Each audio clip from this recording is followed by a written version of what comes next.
if we do not recognize that quickly, we're going to have a problem.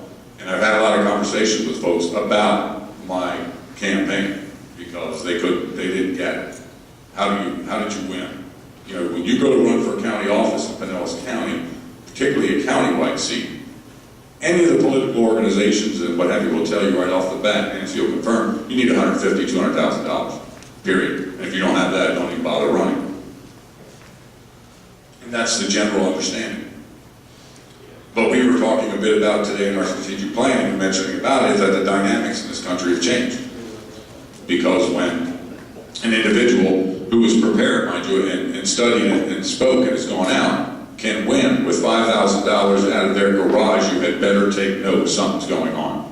And I'm not convinced that all of our leaders have taken note of that. And 2012 is probably going to be the real smack in the face that brings it about.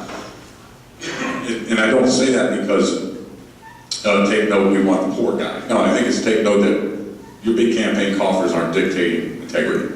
The individual does. So that came right out of the gate, obviously, from that. There's a lot of questions on that. And then the very next meeting was the big bed tax vote, which came right up. And then as a candidate, it was incumbent upon you to understand that issue. So I sat there comfortably and made my vote. In fact, there was only 2 of us who voted against the continuing the bed tax, and those 2 are here tonight, myself and Ms. Bostock over there.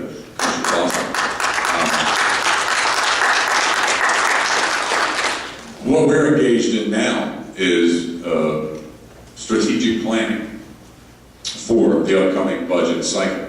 And the reason for that is the last strategic plan that occurred was done during the run-up in revenue, if you will, as I call it, when all the money flows and the flipping was going on, and the property was skyrocketing, and that money was flowing in, and our budget took such a revenue stream took such a big jump. They had a strategic plan there, and to the credit of administration, the county commission there and now, they realized that didn't work now, so we have to redo that. So we're re-engaged in a completely new strategic plan for budget. And I'm encouraged to hear the topics of zero-based budget being discussed. From my perspective, I think that's something that is in line with what we're seeing here, and what may happen to our economic structure is, from my opinion, as one of the 7, is that we have to return to an understanding of government's role in our economy and in our society. And from my perspective, it is to meet the needs of the community, to do it in the most effective and efficient way with the tax dollar that's collected to do so, but understanding what the difference between a need and a want. Core needs, infrastructure, water, safe water, air, things of this nature that are going on. These are core needs, and I think government has obviously clearly expanded its role beyond that, and we're into trouble now. So, from my perspective, in government here in Pinellas County, our requirement or recommendation, you'll hear both of them put, is to collect 15%, have a 15% buffer in your budget coffers of your budget. So to simplify it, if it costs you $10 to run the county, then you are to collect $11.50 to have that 15% buffer in there. And I believe that that's exactly what our mindset is, and that's certainly where mine is, and I think some of the other commissioners are along that lines, is that's where we need to go back for, not spend what we collect, but only collect what we need to spend to meet the needs. Do you understand what I'm saying there? And that's what I think is best, kind of the core of the zero base. Where do we start? What do we need, and what do we need to collect in order to meet those needs? Period. And I said it publicly, and I'll say it again, quite frankly, had we applied that mentality over the past 6 years, we wouldn't be in the mess we're in today. Had we allowed our millage rates to live. In other words, and maintain that balanced budget. And as the revenue came up, lowered the millage rate so that we only collected what was needed, and thus this shock that we're all experiencing now would not be here, and it wouldn't have happened as harsh as it is.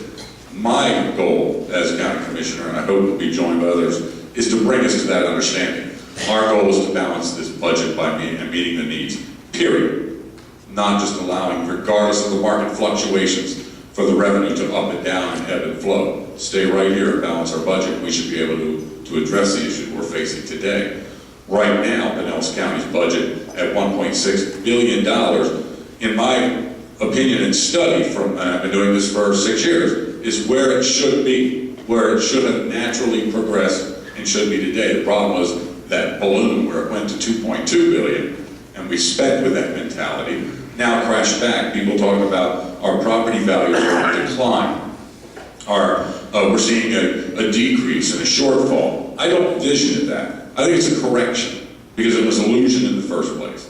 And so it's not declining from a reality. It's an illusion, and it was an illusion. Your house wasn't worth $500,000. It never was. But the market and the flipping caused that illusion to happen, and everybody went nuts. So what we're seeing now is a correction, as I see it, in that budget. And our mindset as a county commission has to come back to that balancing and addressing that correction and making damn sure it doesn't ever happen again. I should have forewarned you, I'm not very politically correct. I will slip a curse word out now and again, but it's not. And it's just from being a dad who has lots of gray hairs now, and that are getting grayer. But the kids, the wife trying to do the Grecian formula thing, do it, and I won't. There's no sense in it. I earned every one you guys gave to me, for heaven's sakes. But it's exciting. A lot of folks ask me, are you surprised? Are you shocked? And now that you're in there, and the sad truth about it is, no, it didn't. It isn't a surprise. It's a confirmation of what I've been talking about, running on for 6 years, is getting in there and realizing, yep, we do have some problems. Yep, they are real.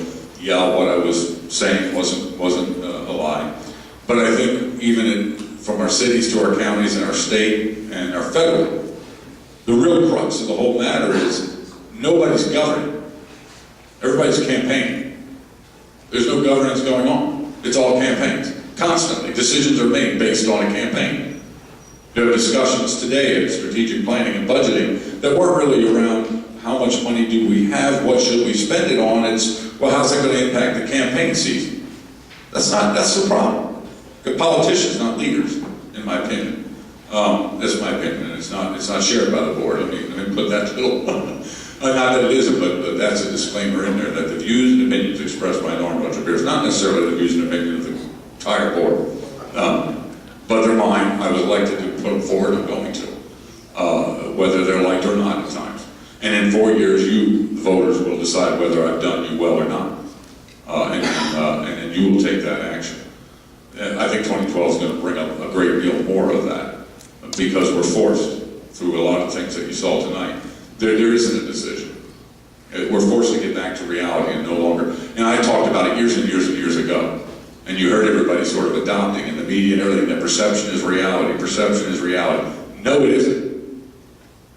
Perception is perception, and reality is reality. And if you can't tell the difference, you're in for a world of hurt. Because I can tell you all day long, it's my perception that this is a car. Oh, don't upset him. Don't upset him. That's a perception. No, it's a car. No, don't upset him. Let him perceive this is the car. But when you walk into an AutoZone and ask for a starter for this, they're going to look at you and call you an idiot. Reality's going to check it. That's what we have to get back to, is understanding the reality and the needs of our government, and the reality of the needs of the taxation that is required to meet those needs, period.